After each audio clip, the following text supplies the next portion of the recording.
give a brief intro to Randy, and thank you. Randy and I have actually worked together in a couple of different companies. The detailed bios are in your books. I'm not going to do the formal sort of graduation ceremony introductions here, just in the interest of time. Randy's a senior operating executive. Before that, he was CEO of one of our portfolio companies, which he successfully turned around. And before that, he was CEO of Philips Medical Systems North America, which is where I worked with him.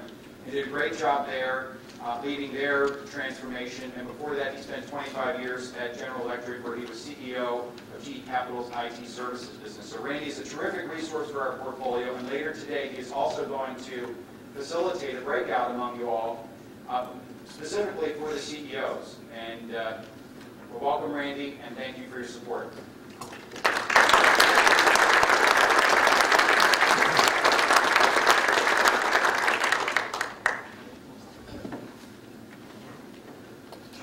Thank you, Tony. Appreciate it. Morning. Thanks, Tony, and I hope the applause was for Tony. I used to tell my employees when you applauded before I got up, it made me really nervous that you had an expectation that I couldn't meet. So, Tony, the applause was for you. That puts me at ease. I really relish the opportunity to speak with you this morning about transformational leadership. And there are some of you in the room who have seen this presentation before, have even applied this presentation to the business. I'm very happy to see the results with Headstrong this year, where you guys have gone since January when I was with the team. And then there are those of you who've had a chance to see the book or read a little bit, and there are those of you who I think probably already know this and could give the presentation as well. But what I'll try to do with that whole mix is try to create some interest and some knowledge and some education that wherever you are in that spectrum, you'll get some takeaway from this today, I hope. And I've got some slides that I'm going to try to get through relatively quickly, both to keep us on schedule and to leave some time for questions at the end, for thoughts that you might have or things that you want to elaborate on that could add to the thoughts about transformational leadership. One of the changes that I've made since, and actually this occurred this weekend, since some of the other people in the room have seen this presentation, was when you look at this first chart, and I tell you it's the key ingredient to any business's success, I think the first question that ought to come in your mind is why? And so I know in the back of the room that you can't see this chart, and that's not really important because it's more for me than it is for you to be able to reference to it when I talk about this. But if you think about the organization as an inverted triangle, you think about your business as an inverted triangle, and I think that many of you have talked about organizational competency being an inverted triangle with customers at the top and the CEO at the bottom. But when I think about running a business, I think about at the top of this inverted triangle, I think about the thing called success factors. And I've thought about that for every business that I've gone in. And when I think about success factors, I don't think about an EBITDA number. I don't think about a revenue number. What I think about is market share, price premium, loyal customers. So I want you to get in your mind thinking about success factors for your business, that if you do those things, what do they drive? They drive EBITDA and they drive revenue. But thinking about the success factors of those things in a long-term position your business better to achieve those financial results. At the bottom of the pyramid, I think about strategy. Now, I'm going to talk more about the strategy in the presentation. But you can't get to those success factors if you don't have a strategy. A short-term and a long-term strategy. You'd be amazed how many businesses that I've talked to, how many businesses that we've looked at from a due diligence standpoint, don't have a one-year strategy, less much a three-year strategy about where their business is going. And then the two sides that support connecting the strategy with the success factors are people and processes. And boy, if John Clark didn't know I was going to write that down, I'd be totally disappointed in it. Now, what I contend is that between your success factors and your strategy, there's a gap. If there isn't, you don't have a very good strategy. You're not pushing your business to where it can optimize its performance, its financial results, its future, its share, whatever it is. And what I contend is the most important part of driving all that is people or leadership. You can get Six Sigma, lean manufacturing, get all the tools, and procurement specialists. But if you don't have people who really support that, a leadership team who drives, a leadership team that buys into it, it's a waste of time. If you don't have a leadership team that sets a strategy, if you don't have a leadership team that defines those success factors and decides what they're going to do to change the business to address that gap, you don't have a business.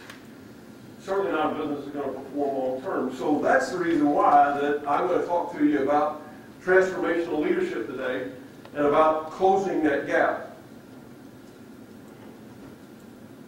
Now, as a gap closer, this is how my employees saw me, as a change monster. Because closing the gap is all about changing. And it's constantly about changing. So sometimes people can see you in a way that you don't want to be seen, but that's part of the trick of being a transformational leader. Who am I to be talking about transformational leadership? What gives me the right to be up on the stage and talk to you about it? Well, I think there's a short answer and a long answer. The short answer is that if you've looked at the book any at all, if you've read anything, if you've heard me speak before, what you really find in the book is that I'm a product of a lot of failures. And I think that's probably where most of us learn and grow and improve our performance, is not those things that made us heady with success, but those things that we learn from when we fail. And I've had some pretty tough jobs. I've had some bad jobs, and I've had some pretty tough odds that go against me with things. But, you know, at the end of the day, I believe that transformational leadership and closing that gap is about never giving up. As the leader of the business, you can never give up. I don't know how many of you went to see Apollo 13 last night. I'm really looking forward to the guy speaking to us, because I hadn't seen it in a while. And two things that I took away from Apollo 13 last night. One was, it's a great crisis management film. In terms of leadership, crisis management, making a decision, moving on, acting. If it fails, do something else. The second thing I got was exactly what I'm telling you today. And that's what the guy's going to speak to us about. Fred's going to speak to us about failure is not an option. Closing that gap, if you want your business to win, it isn't an option to fail at it. You just can't give up. And I think that's the foundation of transformational leadership. And I'll just share with you a couple of things. You can read more about them in the book. I tell them at town halls when I go into a business and start to turn it around. The first thing I walk in, my first chart, you can see it in the appendices in the book, was I have a very humble beginning. I came from a broken home. My mother remarried an abusive alcoholic stepfather who beat me and her regularly. I left home when I was 18. I went to school at Arkansas State University only because when I went to get a job at a local factory, I had a choice between assembly line and toolroom apprentice. And a guy really cared about me, took an interest in me, an HR leader. And I made a choice to go on a night shift, working as a toolroom apprentice. And I had to go back to school and get math. And the guy, for 4 years, didn't even know me until the day I walked in his office, signed my student loans. So I could go to school and get the math during the day, get a degree, and work at a factory from 3:30 to 12 at night. I tell people the rest of my life's been easy since I graduated from college because I was going 20 hours a day. And I graduated with both a degree and a degree from School of Hard Knocks, and as a tool-room machinist. Now, the great thing I always tell my employees is, there's nothing you can tell me is going to bother me or upset me, because if this job doesn't work out, I can go be a tool-room machinist. Still got the card. And I think you got to have that feeling that you can fall back on things. I did spend 25 years in GE. One of the real things that I tell people about never giving up, about perseverance, is I'm only one of two guys in the 22 years that Jack Welch ran the company that made officer twice. I made officer, Arkansas State graduate. That's not a guy that you'd expect to be one of the top 150 people in the largest company in the world. And I made officer 23 years into the General Electric company, and 13 months later lost it. I worked for a guy who did a series of acquisitions, did some really bad structuring on them. They became my responsibility. They failed to hit the pro forma. And at the end of the day, in GE, if you don't hit your number, you are the guy that's responsible for that. So 13 months into something that I had worked a lifetime to achieve, in a position I never thought I'd get there, I lost it. And so I go looking for another job, and I've got like 7 opportunities. And I get a call 3 months into my looking for another job, and Jack says, hey, we're going to take the guy out who took you out. We think that it was the wrong thing. He's done some other things we didn't like. Would you go back to work for GE? And I said, can I have my officership back? He said, no, the board just voted to take it away. But if you come back to work and you work hard and you accomplish the objectives, I promise you I'll give you a chance to win it back again.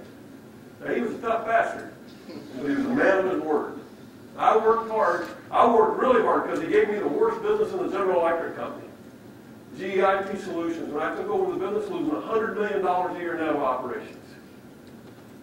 I got the officership back. Only one of two guys in 22 years to get it, and in 2 years got it to $12 million in profitability. And then Jeff Email took over the company, and I said, hey, I like to have a good job. And he said, you're better at bad jobs. We're going to keep you there.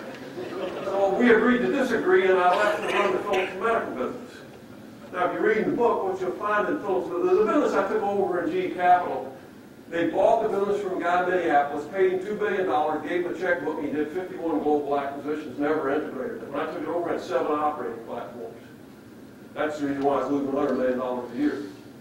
When I went to Phillips, I kind of got that, I can take over things that haven't been integrated well. Phillips had spent $5 billion really getting into the medical business, and they had been, kind of like King with clothes on. It looked good, but he didn't really have any clothes on. Everybody just telling me it looked good. They'd had it for a year, never really had done the integration of 5 businesses. They still had sales guys walking in 5 different companies carrying their own card and still had the sign up over the door. A year into buying $5 billion worth of businesses. So that was another huge challenge. And then I spent 2 years in that and had the opportunity to come to work at Welch Carson, where I had the pleasure of working with John Clark and others in the room in U.S. Investigation Services. And I'll touch on that one a little bit more as I go forward, but we had a great opportunity there. And the book is really about those 3 businesses. The GE Capital business, the Phillips business, and the USIS business. And fundamentally, the secret sauce in the book is I use the same process to turn around both an organizational disarray and a financial miss in all 3 businesses. 3 distinctly different businesses, but the same process. And the fact of the matter is you have to be the spark plug that just never gives up in that situation. So the other thing that makes me qualified to talk to, I wrote a book. So when you've got it, if you don't have it, Kate's got a few copies, and I'd be happy for you to have it. I think where transformational leadership really starts is on this chart right here. Managing versus leading. You just can't transform a business managing. And if you read those things on the right-hand side of the chart, how do you ever get people to close the gap? How do you ever get them to buy into when you're just controlling?